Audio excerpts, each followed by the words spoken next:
Greetings, hotel, and all that good stuff. All right, yeah. Hey, I've been just chilling, looking at all this stuff I've been putting out there for everybody.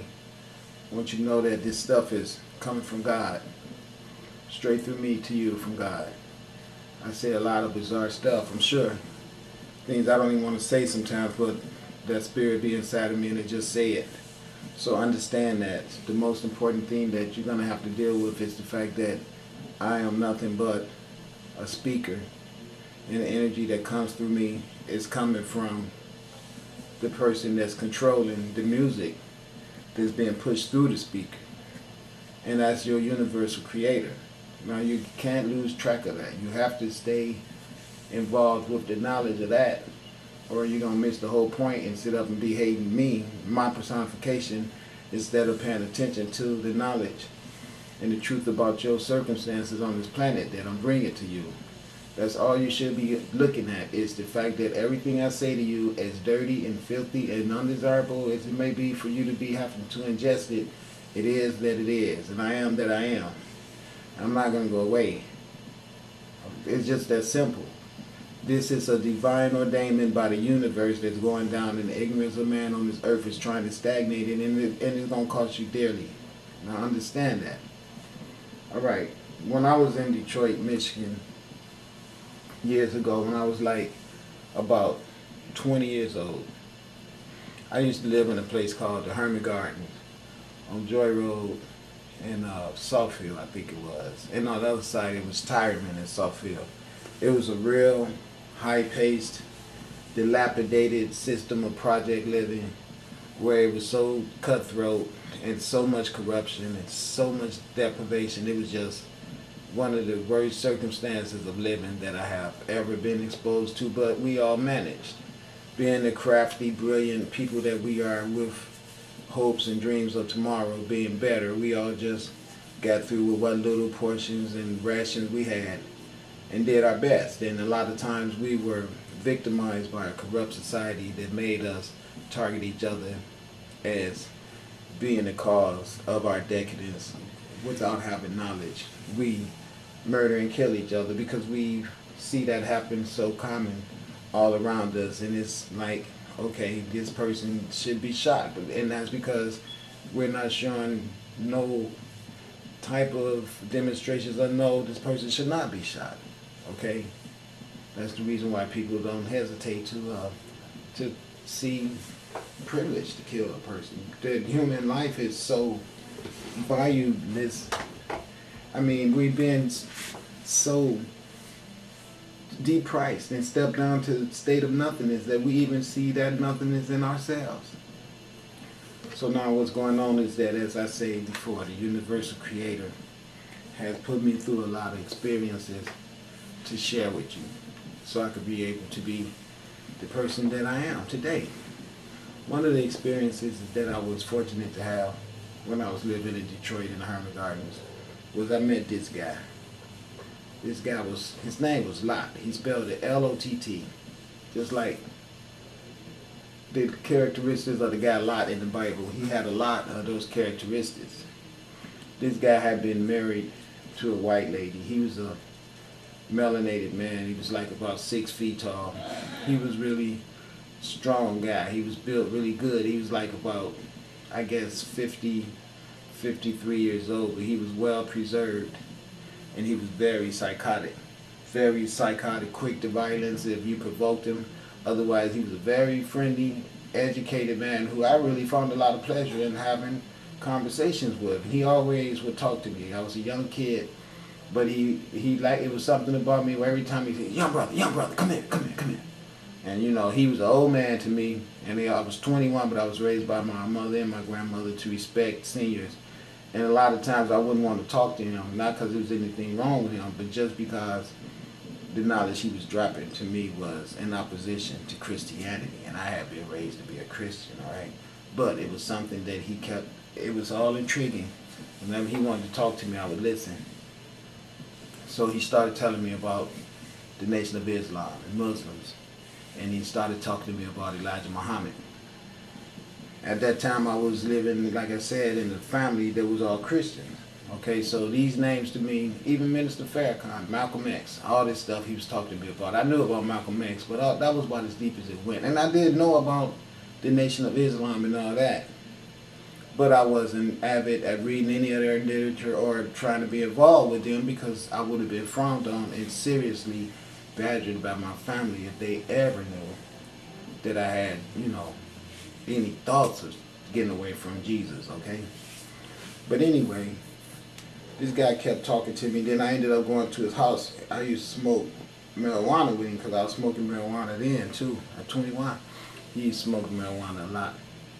And he had a little young kid, a little son that was mulatto. He had been married to a white lady that had ran off somewhere.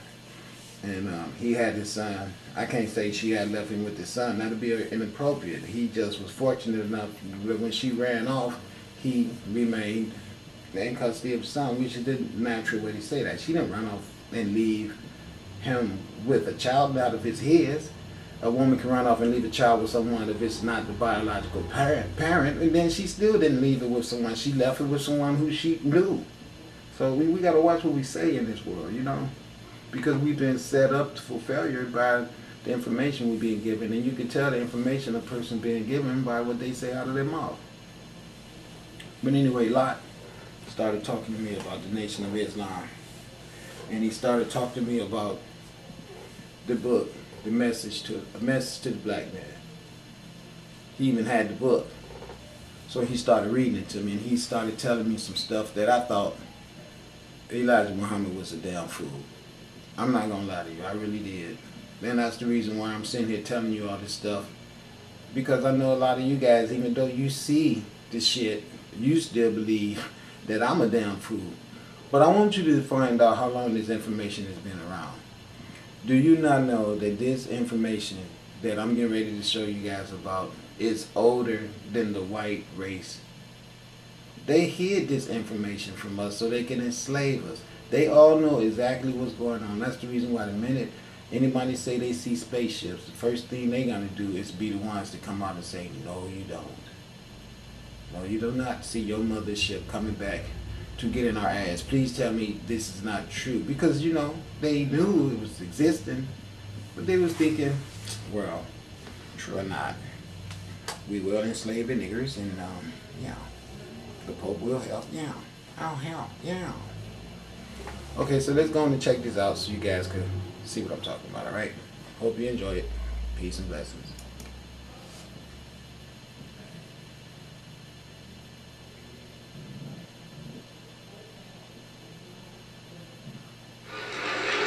Elijah Muhammad told us that Farad Muhammad came, as it is written of him, without observation. I want to point out, you see the X in there? I thought that was really, really beautiful to see that in there. Because, you know, this is, well, I won't stagnate. Let's keep going. As a thief in the night.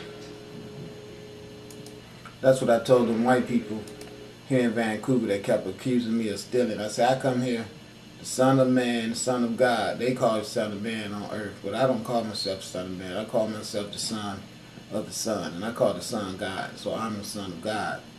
And my thing is this. They all running around with their bullshit. I stole some. You see, I told the judge, fuck you, shut the hell up. And excuse my profanity, but that's the truth when you dealing with some people that's corrupt as they asses are. You know what I'm saying? If I wasn't protected by this light, they'd be pushing me through their bullshit, trying to send my ass to their death camp. You know, fuck them. I ain't got no love for them. They're criminals. They are nothing but damn pathetic ass vampires. Leeches that don't mind killing people so they can live and eat sandwiches. Whole families of people got to be pushed into the grave. You saw that. You see, I done showed you plenty of circumstances where that's how they get down. So why should I be afraid of them when they killing everybody, genociding everybody all over the damn planet? Fuck them. I hate their asses. I do. They are evil. They are murdering people, and they got plans on murdering your child. And that's why we should be happy. Look what you got to look forward to. Told us that Farad Muhammad came, as it is written of him, without observation as a thief in the night. And that's what they call me, a damn thief. And that he was in fact the long-awaited Son of Man that would come from the east to the west to seek and to save that which was lost. And the Honorable Elijah Muhammad said that the black man and black woman of America were and are the lost member of the aboriginal nation of our planet from the tribe of Shabazz. And that's the reason why, if you open your freaking eyes and look around America, you will see the same structures that were built and erected in the worship of the sun that you see all up and down the Nile Valley. I keep trying to tell people that. You sitting your dumb ass on there, even now the Pope talking about Latinos and Hispanics. See, they want your ass to try to stay with that Vatican poison bullshit. And then all y'all get together and murder all us off the planet. But you know what's going to happen? All y'all asses is going to get incinerated together. Because this is our planet. And you bastards, I don't care how much murder you have done already, that bullshit is stopping. And that's all too. And the people who has been involved with all this murdering, your ass is going to answer to the light. So you stupid ass Hispanics and you Latinos out there that's going to listen to the Pope when he give you that bullshit. Yeah, we shall remain Catholic with us because after all, we couldn't remain Catholic without your support, and we need your support so we can stay in office. That's the reason why y'all asses is going to be targeted to go down right with all that Vatican bullshit, because all of y'all asses want to be Catholics, and that's the reason y'all hate on black people, because Catholics do. And you're too damn stupid to see that you are not no fucking Catholic. You was turned into a Catholic after your ass got invaded, raped, and slapped around and given a false religion to worship. And you still want to hold on to that shit. You just as bad as them dumbass people in the Christian churches. This man, Master Farad Muhammad, pointed out to the Honorable Elijah Muhammad a dreadful looking plane in the sky, a half a mile by a half a mile, a human-built planet on which were 1,500 little planes that were up there in fulfillment of... Well, I showed you guys that we got way more than 1,500 planes. Okay, I've showed you that. We have 1 billion planes. We have constellations of constellations. That's how we get down. Ezekiel's vision that you find in the book of Ezekiel, the first chapter, from the 1st to the 28th verses. When you go home, you read now. This is a scholarly teaching today. You must read, you must study, because every word that I say. Look at that.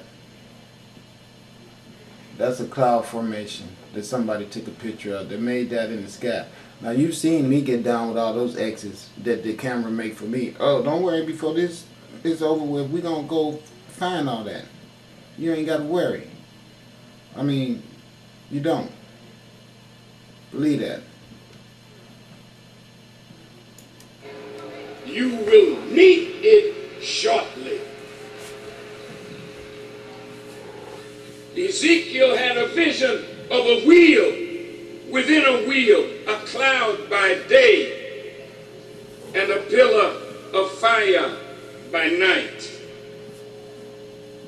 Farad Muhammad taught the Honorable Elijah Muhammad for 3 years and 4 months